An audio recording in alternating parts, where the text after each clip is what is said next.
Selamat pagi adik-adik.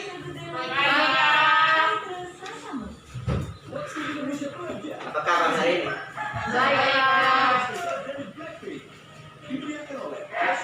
Oke, baik. Sebelum kita mulai proses belajar mengajar, satu orang pimpin kita dalam doa. Adik Syafir, silakan.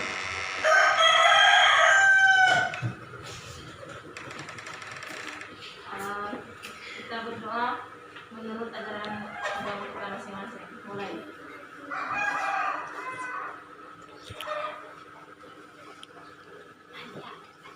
Selesai. Baik, terima kasih. Sebelumnya saya perkenalkan nama dulu.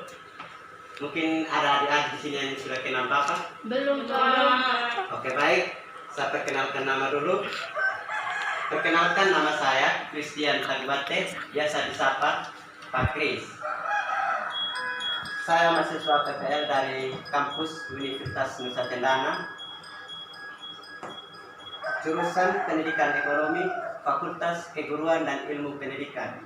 Di sini saya akan membantu Ibu Adel untuk membawakan materi beberapa bulan ke depan. Mungkin itu sejauh saya perkenalan saya. Mungkin ada pertanyaan dari adik-adik mengenai perkenalan? Tidak, Pak. Oke, baik. Di sini saya juga perlu kenalkan adik-adik semua. Siapa ketua kelasnya di sini? Oke, absen.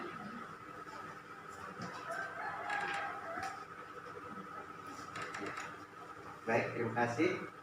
Oke, saya absen dulu ya. Ya, Pak. Cenita, Hadir, Pak. Desi, Hadir, Pak. Anita, Ada, Pak. Yunita, Sakit, Pak. Ada, Tidak ada, Pak. Yotam. Ada Pak. Oke, yang hadir hari ini ada 6 orang ya. Izin 1, sakit 2. Oke, baik. Sebelum kita mulai proses belajar mengajar, kita langsung saja materi ya. 3. Oke, baik. Materi pokok kita hari ini tentang kebijakan pemerintah di bidang ilmu ekonomi. Mungkin di sini adik-adik sudah tahu apa itu ilmu ekonomi? Saya, Pak. Ya, silakan. Ilmu ekonomi adalah ilmu yang mempelajari tentang pengeluaran rumah tangga. Ya, betul sekali. Siapa? Ada lagi? Oke, baik. Kalau tidak ada lagi, saya akan menjelaskan apa itu ilmu ekonomi. Oke, baik. Di sini ilmu ekonomi, kata ekonomi itu berasal dari bahasa Yunani, yaitu oikonomia, yang terdiri dari 2 kata, yaitu oikos dan nomos. Oikos itu yang berarti aturan, dan nomos itu yang berarti oikos itu yang berarti rumah tangga, nomos itu yang artinya aturan. Jadi oikonomia dapat diartikan sebagai aturan yang berlaku untuk memenuhi kebutuhan hidup dalam suatu rumah tangga.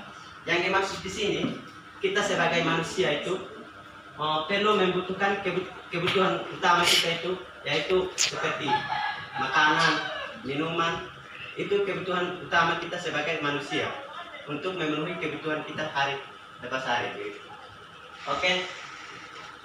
Di sini ada ilmu ekonomi itu muncul karena adanya 3 kenyataan. Yang pertama ada kebutuhan manusia relatif tidak terbatas. Yang kedua ada sumber daya secara terbatas. Yang ketiga ada masing-masing sumber daya mempunyai beberapa alternatif. Di sini saya Oke, baik. Di sini saya akan menyimpulkan dari ketiga hal tersebut. Artinya manusia itu sangat membutuhkan apa yang diinginkan dalam kehidupan hari lepas hari. Maksudnya, kita sebagai, saya contohkan saja, kita sebagai adik-adik itu sebagai pelajar, yang kebutuhan utama sebagai siswa itu, yaitu yang pertama kebutuhannya ini seragam putih abu, ini pramuka, itu kebutuhan adik-adik terutama. Yang terusnya bolpoin, buku. Itu kebutuhan utama bagi adik-adik sebagai siswa. Oke, next. Teman, ini secara garis besar ilmu ekonomi dapat dipisahkan menjadi dua, yaitu ada ekonomi makro dan ekonomi mikro. Jadi baik, di sini arti dari ekonomi makro, yaitu ekonomi makro merupakan istilah serapan yang berasal dari bahasa Inggris. Oke, saya ulangi lagi. Secara garis besar, ilmu ekonomi dapat dipisahkan menjadi dua, yaitu yang pertama ada ekonomi makro, yang kedua ada ekonomi mikro. Oke, baik, saya jelaskan di poin pertama itu arti dari ekonomi makro. Ekonomi makro merupakan istilah serapan yang berasal dari bahasa Inggris, yaitu makroekonomi, di mana selamat siang. Oke, jangan lupa jaga kesehatan, selalu berdoa untuk jaga kesehatan kita supaya kita tetap sehat terus sampai pertemuan kita di minggu berikutnya. Oke, sebelum itu saya persilakan untuk doa penutup. Mungkin.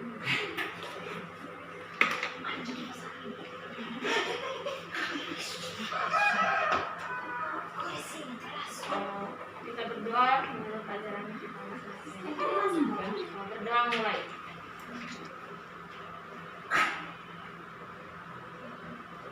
Berdoa selesai. Oke, baik, terima kasih. Sampai sini dulu pertemuan kita. Selamat siang. Siang, Pak. Bubar.